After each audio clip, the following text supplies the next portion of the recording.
Welcome to Resilience Development in Action with Steve Bisson.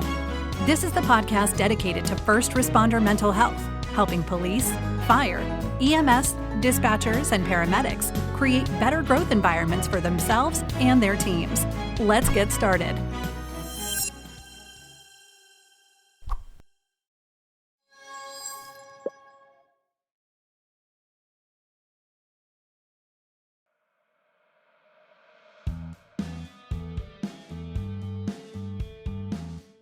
Getfree.ai.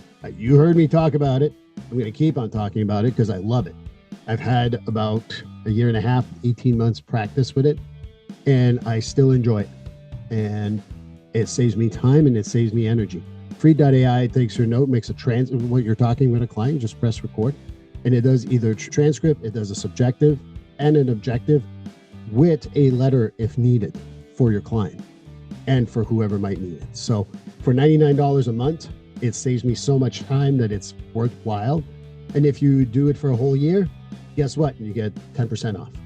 More importantly, this is what you got to remember, because you are my audience that listens to Resilience Development in Action. If you do listen to this and you want to use free.ai, put in the code STEVE50 in the promo code area, STEVE50, and you will get $50 off in addition to everything we just talked about. Get freed from writing your notes. Get freed from even writing your transcripts. Use that to your advantage. Free.ai, a great service. Go to getfree.ai and you will get one of the best services that will save you time and money. And I highly encourage you to do so. Well, hi, everyone, and welcome to episode 235. If you haven't seen episode 234 or listened to it, it was with Sarah Abbott. Please go back and listen to it. We have a history, me and Sarah. It was a great conversation. Really appreciate it.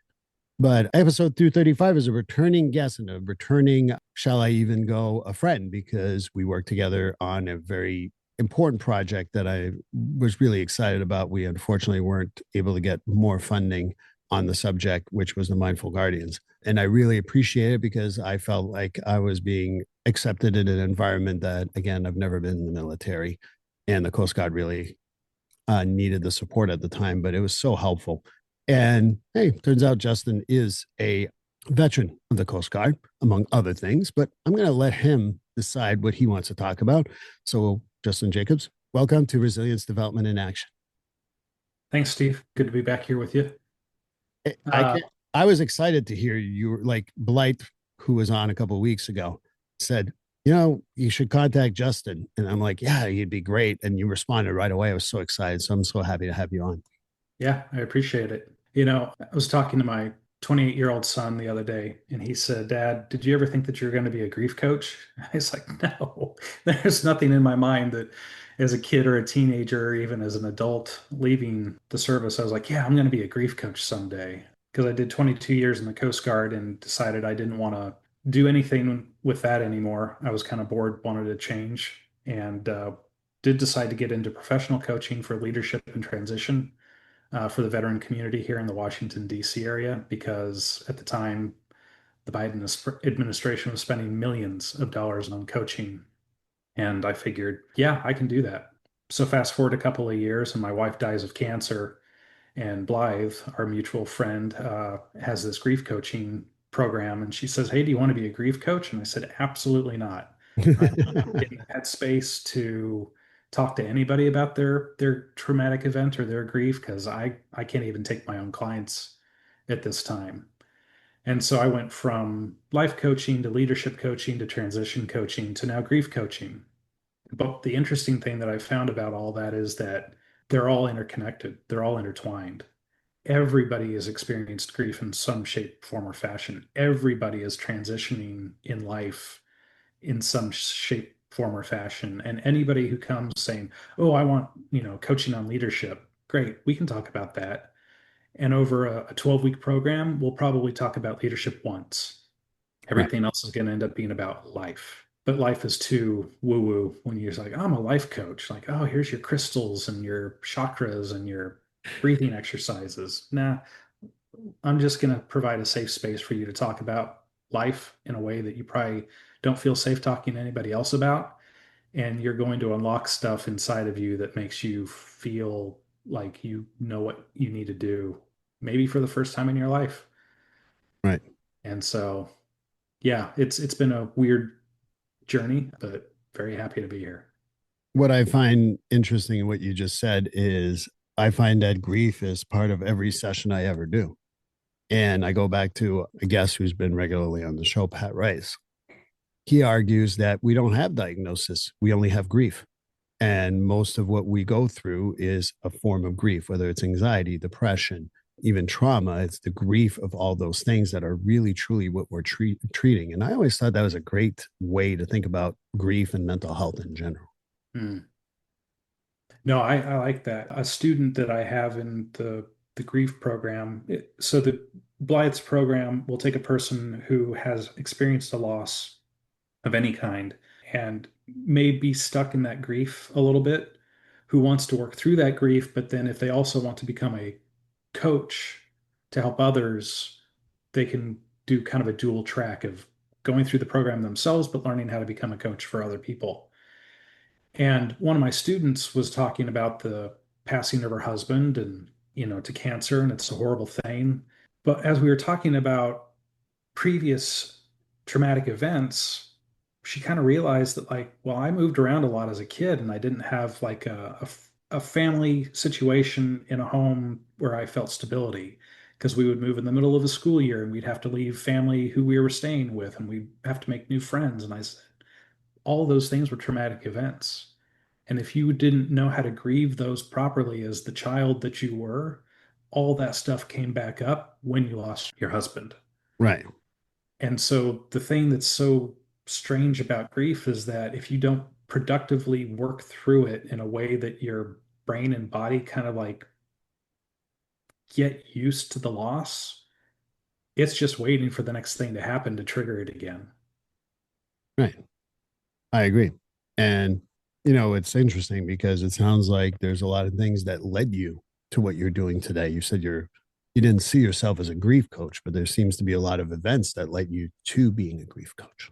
Yeah, one of the interesting things about transitioning out of the military, regardless of how many years you've been in it, is that everybody looks at it as a very simple process of do your paperwork with the government, get your disability rating, process out of the organization, build your resume and your LinkedIn presence, and go get a job. Right.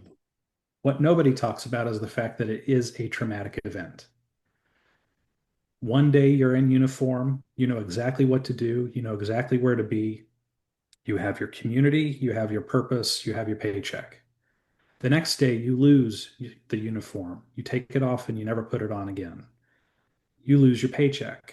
You lose your community. You may lose the reason for getting up in the morning if serving has been your purpose. Right. And so it's a traumatic event that leads to grief. And people talk about how you need to come down off the stress of being in the organization, and it takes 12 months or 24 months to come back down to a new normal. And while I think that might be true, what they're not talking about is the fact that the brain's trying to make sense of the fact that you're not doing the thing that you did for however many years. And Right. it's so completely different than what you are going to do in the future in the civilian side that it truly is a grief event. But we're not processing it as grief. Right. And so having gone through my transition and choosing positively to go into coaching, I feel that maybe I processed that grief a little differently than some of my other brothers and sisters who've separated from service. But there was still a sense of loss. There was still a sense of like seeing friends on instant or on Instagram, social media, like posting stuff about work. I'm like, oh yeah, I miss that. And I don't miss that. Like I left because I wanted to, Right. but I still miss it. It's still a part that defined me for 22 years. And so it wasn't until I started doing grief coaching that I realized that, yeah, I probably needed to grieve that transition out of the military a little bit more. And now I could probably help somebody who's transitioning out of the military themselves to think about it in a different way. Like, this is really freaking hard stuff because you're grieving a loss that you don't even recognize. I agree. And I think that I don't mean to interrupt, but I wanted to add a little bit to it. Yeah.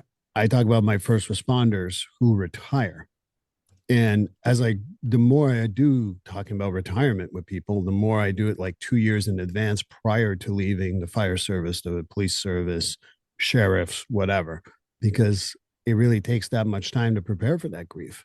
And I feel like the other part too is you get what you just talked about. I've heard about from the military, and you can correct me if I'm wrong, but this is what I've heard. When I was in the military, I had to be at this base at this time, and I had to fulfill until this time. And whatever decisions were made usually above me. So I just followed the order. I became a civilian and I had to make decisions for myself.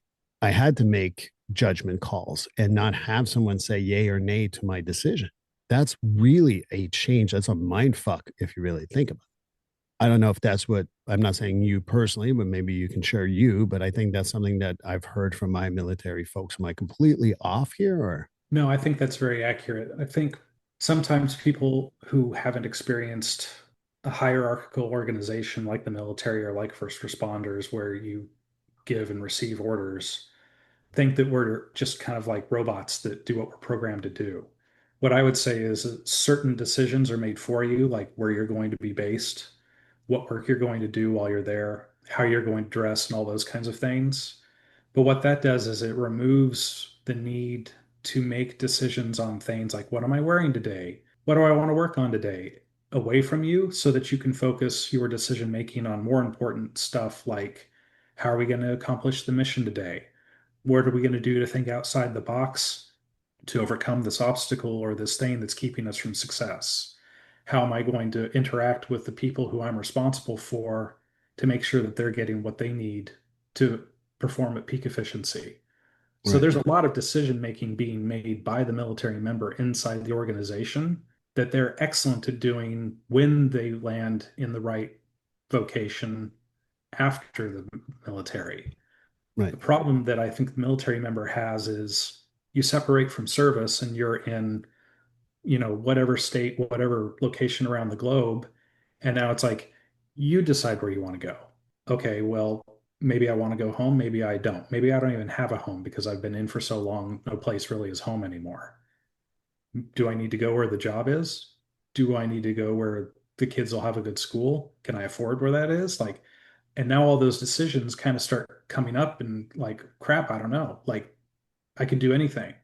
And that's almost debilitating that I have all this choice. How do I refine the number of choices down to a manageable set that I can then decide what is right for me? Right. And there's no playbook. There's no way to figure that out. And you're retiring from the military, you're in your mid 40s, right? You're a young person who has another 25-year career ahead of them if you want.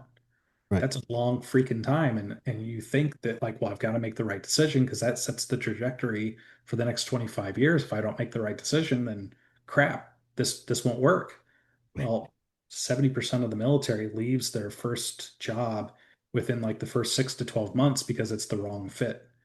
They jumped into what was expedient and looked right, but then they get there and they realize this wasn't the right thing. And then they find the right thing afterwards, hopefully, and then they start doing better at it. But yeah, back to the original point.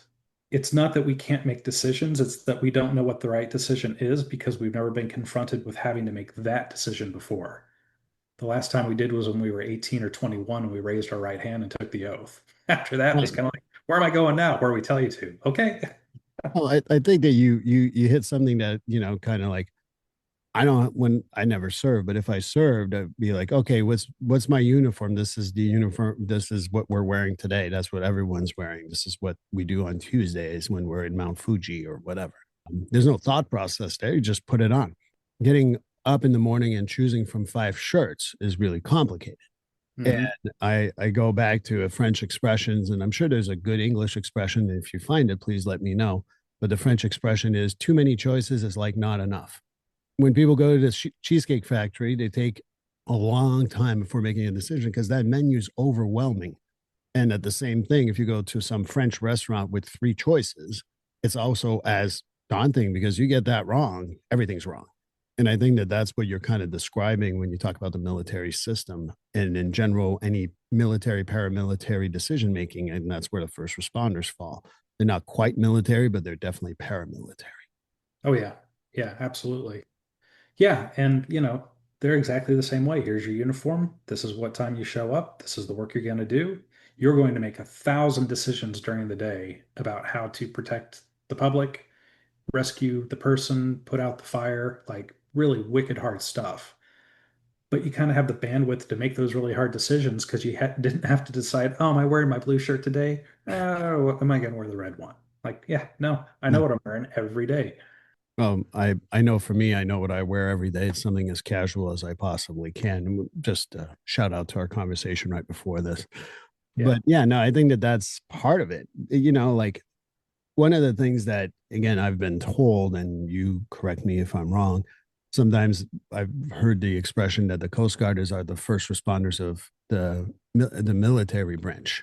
And so you get a lot of like rescues, you get a lot of those things that you have to do because you're the Coast Guard.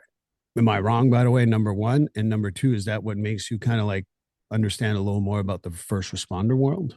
Yeah, I think the Coast Guard very much is a first responder organization because bad stuff happens out there on the water, and it's the Coast Guard who's expected to show up and fix it, whether that's a hurricane that's coming, an oil spill, a search and rescue mission, law enforcement, drugs, counterterrorism, name the thing. Capsize. Yeah, I mean, we're the only military organization that's allowed to function inside the United States without violating a ton of laws. And so we're that weird mix of like, yeah, we're military, we're kind of paramilitary also, and we're definitely first responder. And And that makes, so, go ahead. well, and so it was that connection to understanding what, I'm not a cop, I'm not a firefighter, I'm not a paramedic, but I understand the mentality of I'm out there serving the people who I live amongst in my community because when bad stuff happens, somebody needs to show up. Right. And the trauma that a person doing that work undergoes while doing that job is exactly like what the Coast Guard's going through. Whether you're going to a house fire or a boat fire, if you're having to sift through the ashes to find the person, hopefully still alive, it's the same kind of moral injury. I joined this organization to save life, and today maybe I wasn't able to save life. Yeah. Which is really brings up the trauma that you kind of face on a regular basis with, again, the Coast Guard and all that. I've been clear on this podcast, but I like to always remind people I've never served in the military. I have never been a first responder in my life. I'm a mental health counselor who's worked with both organized like those types of organizations for a long time, but I don't pretend I'm one of them. So sometimes I go, hey, I don't know. And it's okay for me to say that. Hmm. But I think that with the trauma that the Coast Guard, and particularly I talk about, I live in New England, there's a lot of capsized boats, and I know what those rescues can look like. And it's not like, well, the weather's not, it's bad. We can't go. We're going to wait a couple of days. No, and they got to go when they're called in, whether it's on a boat, whether it's on a helicopter, they go out. And you get there, maybe the person's good, person's dead, person has hypothermia, person's having a stroke, person, whatever. It's a very unpredictable scene when you get there. And I think that sometimes causes a little bit of trauma. And I know that part of grief is trauma too. You want to explain a little bit about that in the sense that how's your experience really helped you being a first responder of the military world and how to address that trauma for those first responders who may not know how to deal with it because you will face it whether you like it or Yeah, so, full disclosure, most of my career in the Coast Guard was not spent going out and doing that kind of work where I was rescuing the folks and seeing that firsthand. My job was actually trying to prevent that from happening by inspecting ships and facilities and treating the waterway kind of like a Department of Transportation treats a highway so that we didn't have to go save people from a burning boat. We inspected it and the boat was fine. But the people that I worked alongside who did have to do that work, you could tell that there was nothing that the military did. There was nothing that the Coast Guard did to prepare them for the moral injury that they were going to receive from doing that work with the best of intentions, expecting that they'd get there in time and the person would be okay. And I think that the Coast Guard's a very small organization that is given a wide amount of latitude to do its job the way it sees best, oftentimes without sufficient resources. And so we're very inventive and very quick. There's no bureaucracy when it comes to going out and saving a life. That bias for action leads us to a hyperactive sense of like, okay, we got to go out and we got to do this thing right now. Okay, get it done, get it done, get it done. And we get it done. But then there's another accident, there's another hurricane, there's another bad thing that comes, and there's not enough time to take a breath before you're out there doing it again. And we get habituated to this idea of move as fast as you can, get out there and get the thing done. There's never time to like take a deep breath and go, okay, let's go process how we feel about the thing that we just got done doing.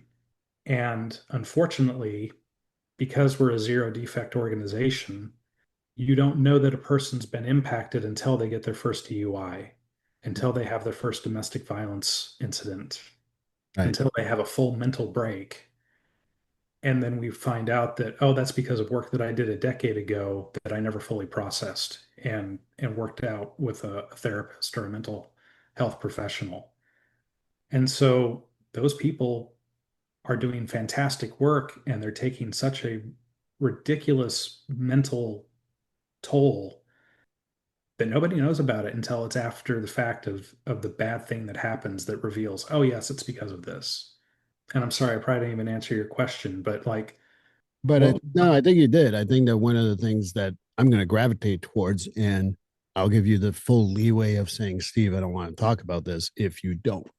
But I will tell you that what you just explained, there's also where I feel leadership also says, okay, go to the next call, go to the next call, go to the next call. That's the first responder world. Mhm. You have very few and far between leadership that says, listen, that was a rough call. Get on the sidelines. You need a day, you need whatever. And that goes for the military and the first responder world, by the way. They're just like, no, go to the other one, go to the other one, go to the other one. I think that that plays a factor too, because that becomes an institutional trauma that is created. I mean, correct me if I'm wrong. And it's hard to address that part unless you get the leadership to buy into it. Yeah, I think even if you had leadership buy into this idea of the work we do is hard, we need to prep our folks to be ready for the traumatic event. Then we need to have post-event time to figure out what it is and what that did to the person. Sometimes it's just a matter of bench strength. If I take these three people or four people who are on this call out of the game because they all need to process this thing, I don't have sufficient people for the next bad thing Right. because the department's too small or the station is too small or whatever it is. And like, well, no, we still got to get it done. That's the job we signed up for. That's what we get paid to do. And so even though you're struggling because you had this really bad case yesterday, sorry, you got to go out again today. There's nobody else to take over. Right. And so leadership could be completely on board with like, yeah, we need to talk about this stuff. We need to process this stuff. And I'm still going to make you go out when we need to. Okay. So let me be a devil's advocate here for a second. Mhm. So if we know that part of this go go go mentality can cause, long-term trauma, even long-term grief. Even if we have leadership on board, we're short staff or we have just enough staff and you still have to go out. How do you recommend people learn to deal with that grief or that trauma of some, like, it's not always PTSD for the record, it's trauma, there's a difference. But how do we teach people how to deal with that? Because some people, like, the old way, and you can correct me if I'm wrong, is bury it as far as you can. We saw how helpful that was when people came back from Vietnam. But anyway, that's just my 2 cents on my little message. So how do we encourage people knowing that the bench is short? We don't have anybody else, but we want to encourage the process. How can we do that? So this is kind of what we wanted to address with Mind Strong Guardians when we started it was let's give people a vocabulary for moral injury, for traumatic events, for all these things, because we'll spend millions of dollars on personal protective equipment, right? A firefighter knows how to don their suit and put on their SCBA and go fight the fire And if any of that stuff isn't on right, they can't fight the fire because the heat's going to get them, the smoke's going to get them, and they can't stay in the fight. But I don't know that we spend any money on mental PPE. We're not prepping them with vocabulary and an understanding of when you go do this work and you see this thing, your brain and your body are going to respond this way, and that's completely normal. It's Right. not something to be ashamed of. It's not something to hide. It's something that when we come back to the station, the department, the whatever, everybody in the organization knows how to talk about this, not necessarily to fix, but maybe just to vent. Like today was hard. Like the thing I saw, I messed up. I'm like, I hear you, and you're not alone. I'm messed up too, and this sucks. But maybe that's just enough of a relief that when the next siren goes off and the next call needs to be made, that it's just a little bit better than it would have been if it was like, no, we're all tough and we're all strong and we're just going to bury it down deep and pretend like nothing's wrong. And tomorrow we'll go get shit faced, rinse, wash, and repeat. Right. And I think, much to the conversation that you were having with Blythe on the last podcast she was on, this younger generation sees the benefit of mental health conversations. And when they're old enough to be middle management or senior management, I hope that they're capable of instituting preventative measures so that we have mental PPE and we spend as much time and money on it as we do all the other ridiculous training that you have to take in an organization like that. Because holy cow, like, yeah, it's all well and good for me to know how to put on my flash hood before I put on my mask and put on my SCBA. But if I'm not going to be well because I'm expecting that every time I go out on a call, I'm going to fight the fire and save the person and everything's going to be okay, my brain's not going to be able to function when it sees that's not true. And I think that that's where I go with a lot of the stuff that we've been through in life, including myself, is we don't do the preventive work. What you talked about you did in the Coast Guard, there's a lot of preventive work. Firefighters did that with, fire alarms and sprinklers and the whole 9 yards. In the mental health world, I think that we fix the problem after it happened. We never do the prevention and the buildup for that. So that's why, for me, what you just said is so important, not only for the military, but the first responder world. That's why I advocate and run a business that talks about wellness visits. I talk about having peer support because, you don't want to talk to some schmo like me on a wellness visit or in therapy. Then you have your peers. And if not, you have a crisis intervention specialist. They can come and help you out when there is a big crisis and that everyone thinks, yes, we need to address that as a team. I think that what we need to learn to do is if we do wellness and we do preventative work, we're going to have less need, and not that we won't need them, but we will need less therapists, less group, and less peer support because we're going to address the PPE prior to it. I think that that's what Mindful Guardians wanted to do. And I think that that's what we need to do in the first responder world too. That's just my experience. Yeah. Nobody in the military or first responder world has a personal trainer at the gym, right? They go to the gym, they work out, buddies show them different tips and tricks to maximize strength and agility and speed and all the other stuff. And you talk about it all the time. Like, hey man, show me how to do that move. Give me a workout routine that's good for you. And no big deal, right? We're all talking about our physical health. Right. Wouldn't it be amazing if we could do the same thing with mental health? If you expect me to argue with you, I will absolutely not. Because one of the things that I would say to you is part of it is, I share this regularly on my podcast. For those of you who want to speed up for the next 15 or 30 seconds, it's fine. But one of the things brought me to my job was losing my best friend when I was 12. And I was way alone in that grief for many years. And I don't blame my parents. I don't blame anyone in this world. It just happened. But I didn't get any of that support. So when people ask me, why do you do this job? It's pretty easy. I never want anyone to feel that alone ever in any population, particularly my first responder world. But I think that everyone comes in with a personal story. And I know that you went into the Coast Guard, you probably have a personal story on that. But more importantly, I think to become a grief coach probably has a personal story that goes with that. I know you talked a little bit about your ex, well, not your widowed. So talked about that wife and losing her. And I think that there's other stuff, but I just want to throw that out for you. See what, if you want to talk about that. Yeah, I mean, I got into grief coaching specifically because I lost my wife to ovarian cancer in February of 2024. We thought she was experiencing perimenopause symptoms because that was the age that she was at. For 6 months, it was getting a little worse and a little worse. And she finally went to the doctor and they said, yeah, you have stage 3B cancer and we need to do a radical surgery to take all that stuff out. And then you need to start the chemo and radiation. And 4 months after the surgery, she was gone. And so it was a very quick decline. And so I was full-time caregiver and appointment maker and pill pusher and all that fun stuff. I had a junior in high school at home, and our older son was living in the area. But what I found in that grief event of losing my wife was that it resurrected stuff from losing my dad when I was 11 that I don't know that I fully processed because I was 11. Like, how the hell does an 11-year-old process losing their dad? And one thing that probably pushed me towards working with Blythe was recognizing that no matter how many grief events you have in your life, you never truly get over them. You just learn how to process them in a way that doesn't make it debilitating for the rest of your life.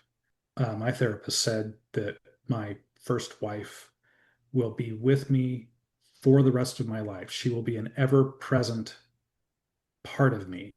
And I really didn't like it when she said it. It's like, I don't need a ghost following me around for the rest of my life. But for 19 years, she was my wife. And that means that, yeah, spiritually, physically, like however you want to describe it, we were an entity together.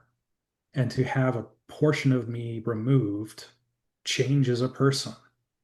And if you don't know how to talk about that stuff and process that grief, that is a debilitating thing that can end your life as well.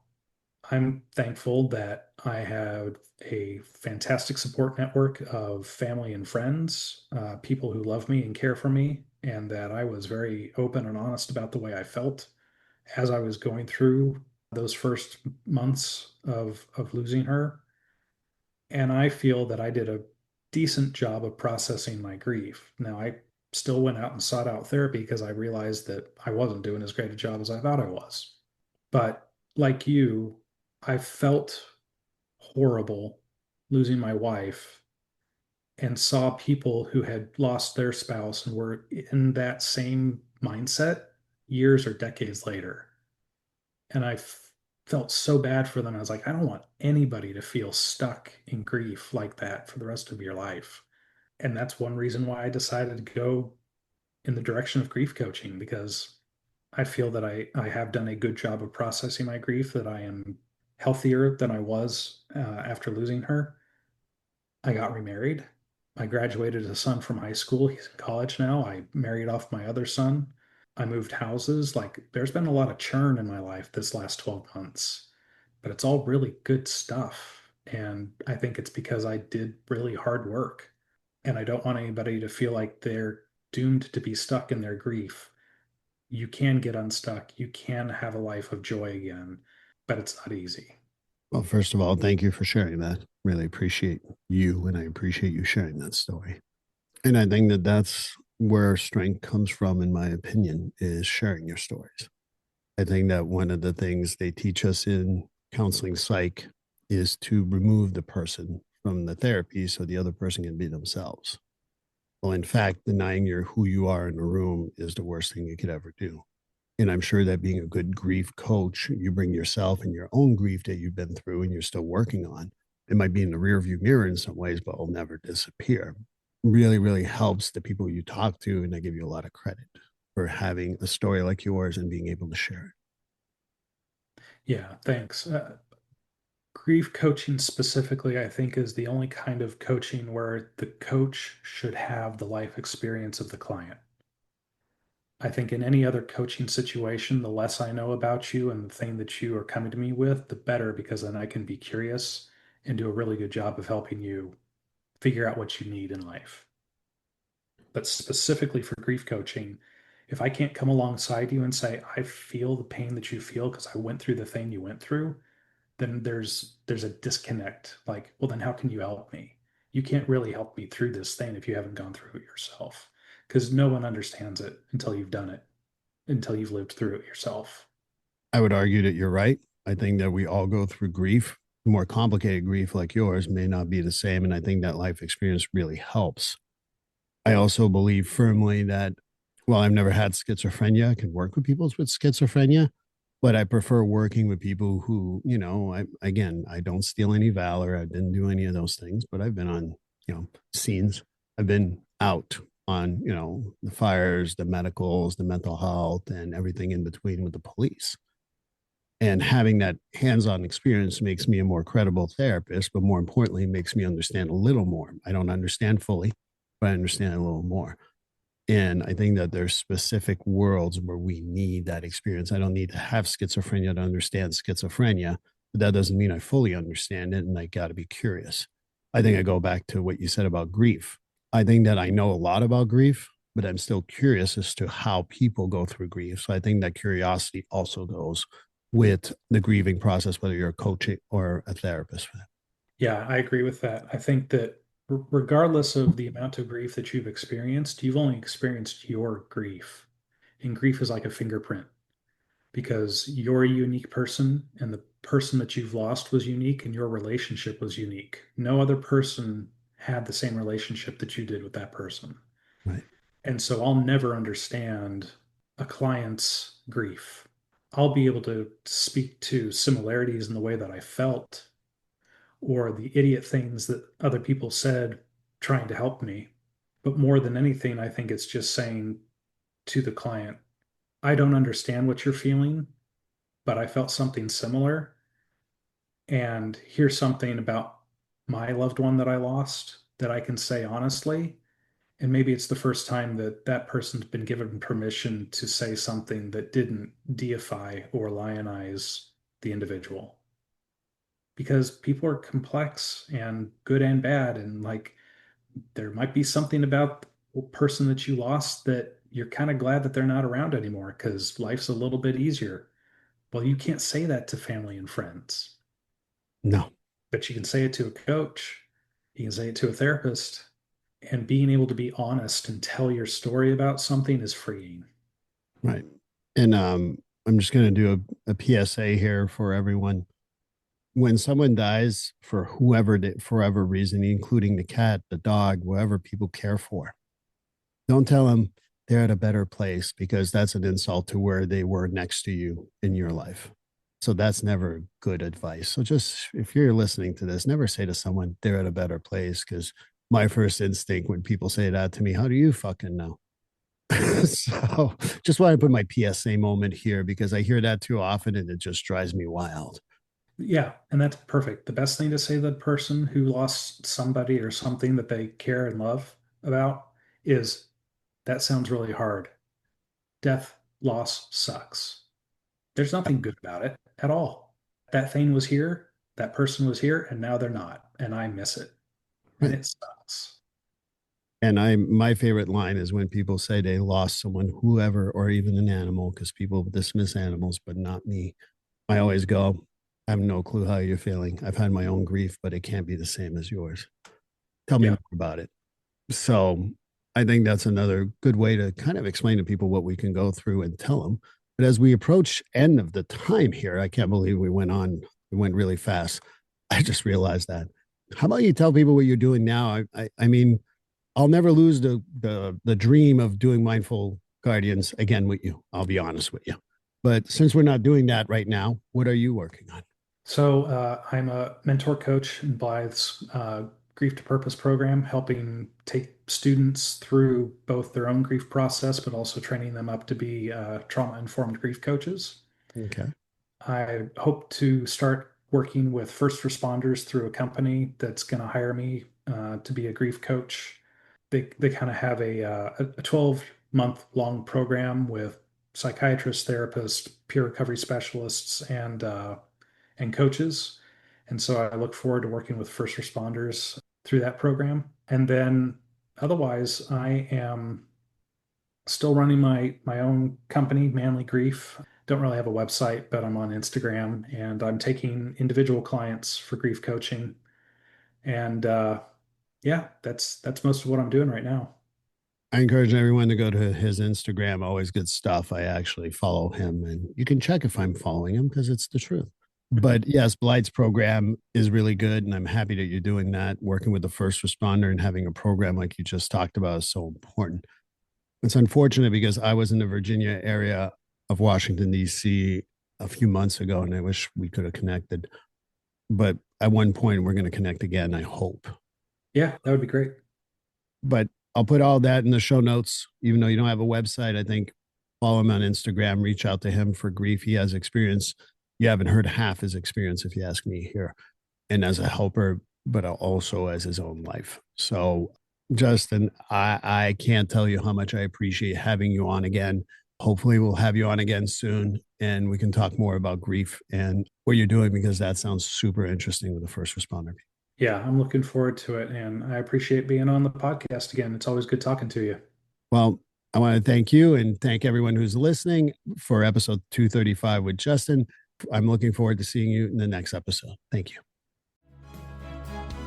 Please like, subscribe, and follow this podcast on your favorite platform. A glowing review is always helpful. And as a reminder, this podcast is for informational, educational, and entertainment purposes only. If you're struggling with a mental health or substance abuse issue, please reach out to a professional counselor for consultation. If you are in a mental health crisis, call 988 for assistance. This number is available in the United States and Canada.